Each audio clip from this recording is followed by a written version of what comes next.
আসসালামু আলাইকুম। রাতের বেলা হঠাৎ করে কোনো ঝড় বৃষ্টি ছাড়াই এই গাছটা একেবারে ভেঙে পড়ে। আমাদের এখানে যতগুলি ফলের গাছ আছে তার মধ্যে সবথেকে প্রিয় আমাদের কাছে এই ঢৌয়া গাছটা। আলহামদুলিল্লাহ অন্যান্য বছরের তুলনায় এবছর এই গাছের ফল অনেক বেশি ধরেছিল, হয়তো তার জন্যই এই গাছটা একেবারে ভারে নুয়ে পড়ে ভেঙে গিয়েছে। এই গাছের মূল ডালই হচ্ছে এটা। এই ডালের পাশে ছোট্ট আরেকটা ডাল রয়েছে, সেই ডালেও বেশ কিছু ফল ধরেছে। রাতে যখন ডালটা এভাবে ভেঙে পড়তে দেখেছিলাম তখন খুব খারাপ লেগেছিল, কিন্তু তার থেকেও বেশি খারাপ লেগেছিল যে এই গাছে একটা শালিক পাখির বাসা ছিল। দিনের বেলা এখানে আর আসা হয় নাই, দিনের বেলা বৃষ্টি হয়েছিল। বৃষ্টির পরে যখন এখানে এসেছি দেখলাম যে বাসাটা একেবারে ভিজে গিয়েছে। এর পাশাপাশি হচ্ছে যে বাসার মধ্যে কয়েকটা বাচ্চাও ছিল, সেই বাচ্চাগুলোকেও খুঁজে পাচ্ছিলাম না। আমি এখানে আসার পর দেখলাম যে একটা বাচ্চা নিচে দেখা যাচ্ছিল আর বাকি বাচ্চাগুলি দেখা যাচ্ছিল না। তো ওদেরকে জিজ্ঞেস করলাম যে বাকি বাচ্চাগুলি কোথায়। তো ওরা বললো আমরা যখন কাজ করতেছিলাম তখন দুইটা বাচ্চা আমরা এখানে পেয়েছি, ওই দুইটা বাচ্চা একেবারে ভিজে গিয়েছে। তো এইগুলাকে নিয়ে আমরা বুডিং এর মধ্যে রেখে দিয়েছি যাতে এগুলা শুকিয়ে যায় দ্রুত। তো প্রথমে আমরা এই গাছটাকে এখান থেকে কাটবো না, এখান থেকে নিবো না, এখান থেকে সরাবো না, যেভাবে আছে এভাবেই থাকবে ততদিন পর্যন্ত, যতদিন পর্যন্ত এই শালিক পাখির বাচ্চাগুলিকে ওরা এখান থেকে উড়িয়ে না নিয়ে যায় ততক্ষণ পর্যন্ত আমরা এই ডালগুলিকে এখান থেকে কাটবো না, সরাবো না।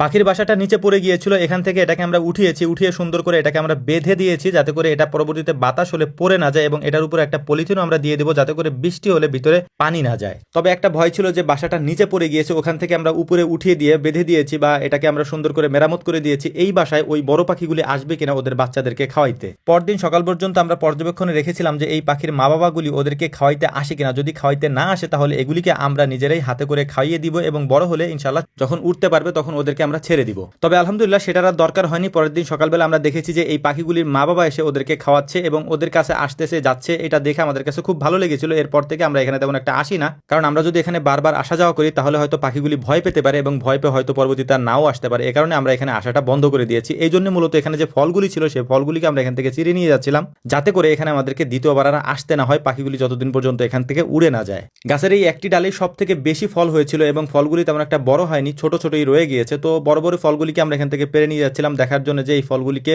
যদি আমরা গরমের মধ্যে রাখি তাহলে পাকে কিনা, এটা দেখার জন্যই আমরা নিয়ে যাচ্ছিলাম। পাশে লিচু গাছে লিচুগুলিও পেকে গিয়েছে। এই লিচুগুলিকে আমাদেরকে খুব দ্রুতই পারতে হবে, কারণ এখন যেহেতু বৈশাখ মাস চলছে, যে কোনো মুহূর্তে ঝড় হতে পারে, বৃষ্টি হতে পারে।